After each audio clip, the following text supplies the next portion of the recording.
Price অ্যাকশনে কথা আসলেই সবার প্রথমে যা মাথায় আসে তা হলো ক্যান্ডেলস্টিক প্যাটার্ন। আজকে এই ভিডিওতে আমরা খুব সহজ ভাষায় জানব ক্যান্ডেলস্টিকের হিস্ট্রি এবং স্ট্রাকচার সম্পর্কে।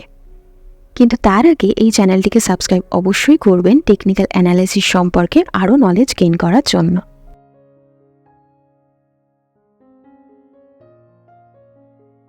ক্যান্ডেলস্টিক অরিজিনালি স্টক মার্কেট বা কোনো ফাইন্যান্সিয়াল মার্কেটের জন্য বানানো হয়নি।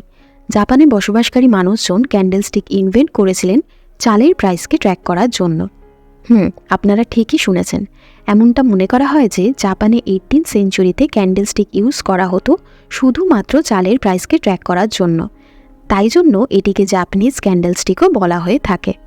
1990 অবধি শুধুমাত্র জাপানেই ক্যান্ডেলস্টিক টেকনিক ইউজ করা হতো, কিন্তু 1991-এ স্টিভ নাইসন তার লেখা বই জাপানিজ ক্যান্ডেলস্টিক চার্টিং টেকনিকের মাধ্যমে পুরো ওয়ার্ল্ডে ক্যান্ডেলস্টিককে ইন্ট্রোডিউস করিয়েছিলেন, যে বইটি এখনও অবধি one of the highest selling বুক।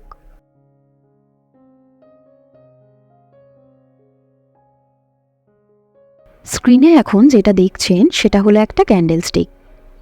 যেই ভার্টিক্যাল লাইনটা দেখতে পাচ্ছেন তাকে শ্যাডো বলে, আপার শ্যাডো অ্যান্ড লোয়ার শ্যাডো।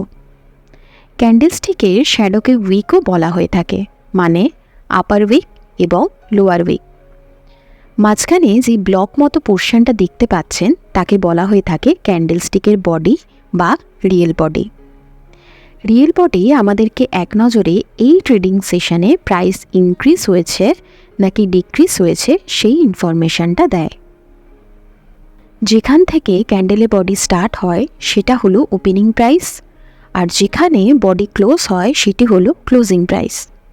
আপার শ্যাডোর যে টপ পয়েন্টটি আছে সেটি হলো highest price reach during the session, আর লোয়ার শ্যাডোর যেটি একদম লোয়েস্ট পয়েন্ট সেটি আমাদের এই সেশনের যেটা লোয়েস্ট প্রাইস সেটাকে ডিনোট করে।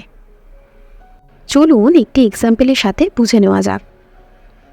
এই ক্যান্ডেলে আমরা দেখতে পাচ্ছি প্রাইস ওপেন হয়েছে 50 রুপিসে, যেটি হাইয়েস্ট 80 রুপিস অবধি বেড়েছিল এবং লোয়েস্ট 40 রুপিস অবধি পড়েছিল এবং লাস্টলি ক্লোজ হয়েছে 70 রুপিসে। এই যে ক্যান্ডেলটি আপনারা দেখতে পাচ্ছেন এটি হলো একটি বুলিশ ক্যান্ডেল, মানে একটা পার্টিকুলার সেশনে প্রাইস ইনক্রিজ হয়েছে, অর্থাৎ ক্লোজিং প্রাইস ওপেনিং প্রাইসের থেকে এখানে বেশি। জেনারেলি বুলিশ ক্যান্ডেল গ্রিন কালারের হয় ট্রেডারদের কুইক ইনফরমেশন দেওয়ার জন্য যে during the session price increase হয়েছে, কিন্তু এই কালার কম্বিনেশন আপনারা আপনাদের পছন্দ মতো চেঞ্জও করতে পারেন।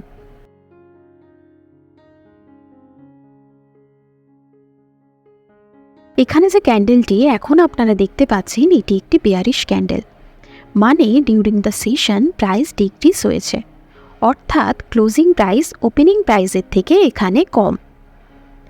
জেনারেলি বেয়ারিশ ক্যান্ডেল রেড কালারের হয় ট্রেডার্স এবং ইনভেস্টারদের কুইক ইনফরমেশন দেওয়ার জন্য যে during the session price decrease হয়েছে।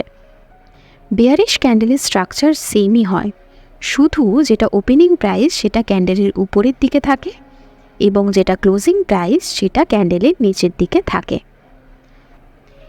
এই ক্যান্ডেলে আমরা দেখতে পাচ্ছি প্রাইস ওপেন হয়েছিল 70 রুপিসে, যা হাইয়েস্ট 80 রুপিস অবধি বেড়েছিল এবং লোয়েস্ট 40 রুপিস অবধি পড়েছিল এবং লাস্টলি ক্লোজ হয়েছে 50 রুপিসে। আশা করছি আমাদের এই ভিডিওটির মাধ্যমে আপনারা ক্যান্ডেলস্টিকের হিস্ট্রি এবং স্ট্রাকচার সম্পর্কে ইনফরমেশন পেয়েছেন, এবং আমরা আপনাদের সাজেস্ট করছি যে কোনো ইনস্ট্রুমেন্টের স্মল টাইম ফ্রেমের চার্ট ওপেন করুন এবং দেখুন যে কিভাবে ক্যান্ডেলস্টিক ফর্ম হচ্ছে। ভালো থাকুন, দেখা হবে নেক্সট ভিডিওতে।